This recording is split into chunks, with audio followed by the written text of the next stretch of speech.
Hey there, folks. It's time for another couch conversation. This is Zach Roberts. Welcome to the neighborhood. This week, I want to talk about a man who directly and indirectly shaped a portion of my life, maybe a lot of my life. Last Saturday, I drove up to my alma mater. I drove to Hampden-Sydney College. If you don't know, Hampden-Sydney has been celebrating its 250th anniversary, and there is an overlap there with America's 250th, though Hampden-Sydney is just a little bit older. 1775 is when the charter was signed and that little seed was planted that is now Hampden-Sydney College. If you ever are sitting with me and you feel like we've run out of things to talk about, ask me about Hampden-Sydney, because I love talking about it. I was on campus last week for a memorial service for a man named Tommy Shomo. Full name, Thomas Horlick Shomo. And I have to confess at the outset of this conversation that Tommy and I did not have a real deep friendship or knowledge of one another, but I still made that 2-hour drive to his memorial service last week. And I thought it might be a fitting tribute for me to share a few memories that I have of Tommy. First, his presence in Hampden-Sydney history is unlike anyone else's. Tommy Shomo, in stature, was a tall man, broad-shouldered, a shock of wavy white hair, and so elegant. He's an elegant gentleman. I don't remember when I first met Tommy Shomo, but I do know on my very first day on campus, which we call matriculation day, as a freshman, you enter in the door of this building, and that year it was in Crawley Forum, and your parents are not allowed to go with you. We circled through this huge serpentine line, talking about our financial deposit, which classes we had signed up for. It was all sorts of different things. One of the stops along that matriculation line, you receive a little copy of To Manor Born, To Manor's Bred. And it was the etiquette handbook for Hampden-Sydney students, written by Tommy Shomo. He was a graduate of the class of 1969, and from pictures I have seen, he was the same man over all these many years. Tommy Shomo was kind, generous. I felt that he came from a different era. There's something in that my heart really resonates with. I learned during his memorial service that he continued to keep his doors unlocked. Anita Garland spoke, and that in and of itself was a blessing. And she said he felt that he needed to keep his doors unlocked just in case. If he were out, if he were unavailable, if a neighbor needed to get into the home to borrow a cup of sugar, he wanted to make sure that they had access. I love that. Tommy Shomo was pretty private too. I told you I didn't know him all that well. I have a few specific memories. The first one, I remember sophomore year of college, I had joined the Acousticals. I sang in an a cappella group, all male. Hampden-Sydney is all male. And we went Christmas caroling door to door, and we got to Tommy's house, which was always immaculate. Summer, fall, winter, spring, the yard, interior, exterior, everything was beautiful. And he came to the door, he listened to us sing, and then he insisted that we come in and have a drink. Now, just get the picture. I've always been kind of an innocent. My Aunt Linda used to make jokes about me, and she said you could just see little Zach, little child Zach, with those little sad eyes, those little sad downturned eyes, and he's so innocent. Well, little Zach had grown up to be college age, and here I was, a sophomore, and we were singing, and he invited us in for a drink, and out he comes with a silver tray and these little wine glasses with red wine, a bottle of red wine. And I am not a wine drinker.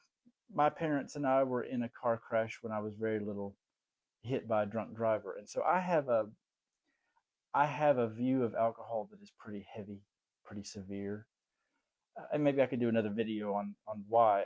I'm not going to call it a sin. I'm not ready to go that far. I don't feel that Scripture does, but I do feel that it should be approached with caution. Well, that particular evening, he came out with that bottle of red wine, those little glasses, and there was no intention to drink heavily or to get drunk or anything like that. And so the glasses were passed, and we sat in this little living room with beautiful artwork and perfect lighting and books everywhere. And you can see where this is going. And I sat there thinking, this is the classiest house. It's not the fanciest, it's not the most expensive, but it was classy. And I felt that Tommy Shomo had a lot of class. Class is a tricky word because so many people think that class has to do with money, and I don't think that it does. Class has something to do with making others feel at ease, with being very comfortable with who you are in a way that is self-assured without being arrogant, that is generous without being pushy. And Tommy Shomo was all of those things. I also remember after I had left Hampden-Sydney, it was a number of years, a long number of years before I came back and visited. There was a big gap in there, and I was back for a visit with the president, and he and I were going to have lunch together. I came out of Graham Hall. I was walking down the sidewalk. Easily 50 feet away was Tommy Shomo coming toward me. And we hadn't seen each other in years. And we, like I said, we weren't that close even when I was on campus. And from 50 feet, he said, Zach Roberts. And I loved that. I think there's something certain people possess that enables them to make you feel known, seen, heard, valued. And Tommy Shomo was so good at that. He hosted etiquette dinners every year. He was very good at teaching those. And he did it with such ease, and without affect. It was just who he is. I remember when I was inducted into Omicron Delta Kappa, which is a leadership society, he hosted the reception at his home. My parents were with me, and we got to go to his home. It was the same when I was inducted into the Society for Collegiate Journalists. And Tommy Shomo knew how to make people feel at ease. His memorial service was beautiful in a way that I have not seen in other memorial services. And I don't want to be morbid when I say this, but I'm fascinated by the culture of death. I don't mean that in any kind of macabre morbidity. I just mean the way people handle death, funerals, visitations, or if you call them viewings, I hate calling it a viewing. whatever. There's some humor sometimes in there. There's some real beauty. There's depth. There's also dark, dark grief and pain. And I think there's such culture in that. So, Tommy Shomo's memorial service was in the Hampden-Sydney College Library, which is beautiful. Our library is stunning. And you walk in at the mezzanine level, you take several steps down, you're in this level that then has a reading porch extended off of it and looks out over the back into the lawn and the woods on Hampden-Sydney's campus. And as soon as you walked in, there were pictures, diplomas, awards, different things that Tommy had earned over his lifetime. There were little boxed copies of To Manor Born, To Manor's Bred, specifically dedicated to him. After the service, there were passed hors d'oeuvres and there were large tables set with food for the reception afterward. It was a standing reception, not a seated meal, which I liked. I thought that was very nice. And then you descend into the main floor of the library, and here were the seats arranged for the service. It was not in any way a religious service. There was no mention of God. There was no mention of Jesus. There was no prayer. But the focus was on Tommy and things that he really loved and done the way he would have wanted them. I liked that. And I sat there and I thought, I wonder if people would know how I want things done. I think Tommy's death was a bit of a shock. It came quickly. And he had had an illness. I didn't know he was nearing death so rapidly. Anyhow, the memorial service had, I think, 8 people who spoke. And it didn't feel long. It didn't feel labored. There was a current student who sang the Hampden-Sydney hymn, and these people told stories, and it was beautiful, really beautiful. Afterward, they had flowers from his garden. He was a prolific gardener. And they also had other flowers. They wanted people to make their own bouquet to take home, which I thought was really special. I'd never seen that done before. And I have lived in places where if I attended a memorial service that had take your own flowers home, no one would take them because they would think that it were rude. And this was not that. It would have been rude not to take them. So by the time I left, almost every single stem had been taken. And they had paper wraps there for you to put your flowers together. It was really lovely.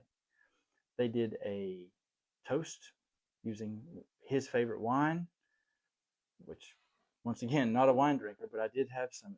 It was really tasty. The food for the reception was his favorite foods. They were wonderful. Let me tell you about this. They had country ham on sweet potato biscuits. I had 4. I ate 4. They were wonderful. So as soon as I got home that night, I had to find the caterer and email and ask for the recipe. And it's still in the works. The guy tells me they can get it. They haven't sent it yet. I'm starting to lose hope. Either way, they were excellent. Their little cucumber sandwiches, also excellent, with a big green olive on top. I love an olive. His favorite music was played. It was very moving, very sweet. And I think about a book. Have you read Tuesdays with Morrie? I had to read it as a student at Hampden-Sydney. And Tuesdays with Morrie, this man, as he's coming down to die, a former student of his comes on Tuesdays to visit with him, and he records their sessions together of conversation. And the closer he gets to death, he has Lou Gehrig's disease. He says, I don't want a wake after I'm dead. I want to have a wake while I'm living. And I thought, that is me.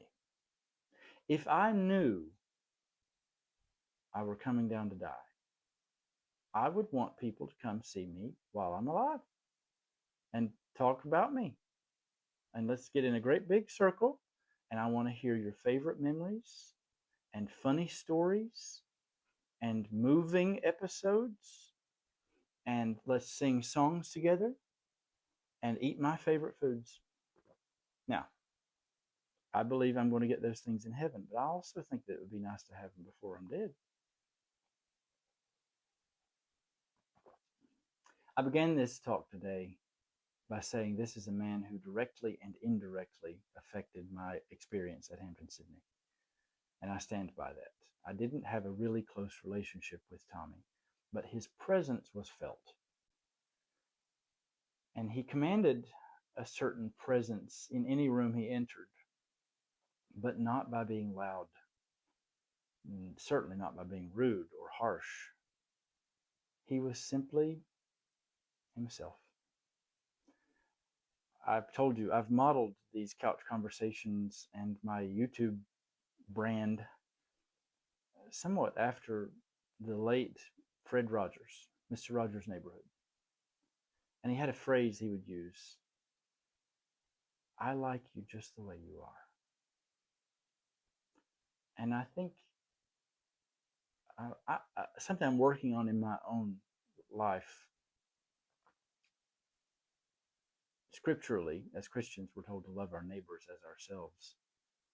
That implies you need to love yourself. And I'm working on that. I think I need to love myself the way Christ loves me. And I appreciate the people I have encountered in life who do love themselves appropriately.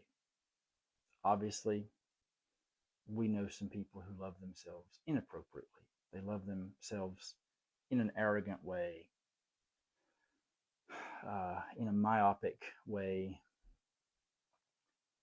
But to love oneself the way Christ loves us, and then let that love spill over into the lives of others through your food, through your conversation, through your music, and your giving and your time. I mentioned Thursday night dinners in the last video. Thursday night dinners are a way that I'm trying to love my neighbor. And I care about food. I do. I don't think it's about the food, but I do care about it. And I try to provide good food. I want people to leave Zach's house saying, boy, he really takes care of us. And he cares and he plans and he provides. And I think those things about Tommy Shomo. If you knew Tommy Shomo, if you encountered him at Hampden-Sydney or somewhere else, hope this video helps you to think even more fondly of him. And what a kind, generous, classy man he was. May we all seek to be just a little bit more of those things ourselves. Have a great week.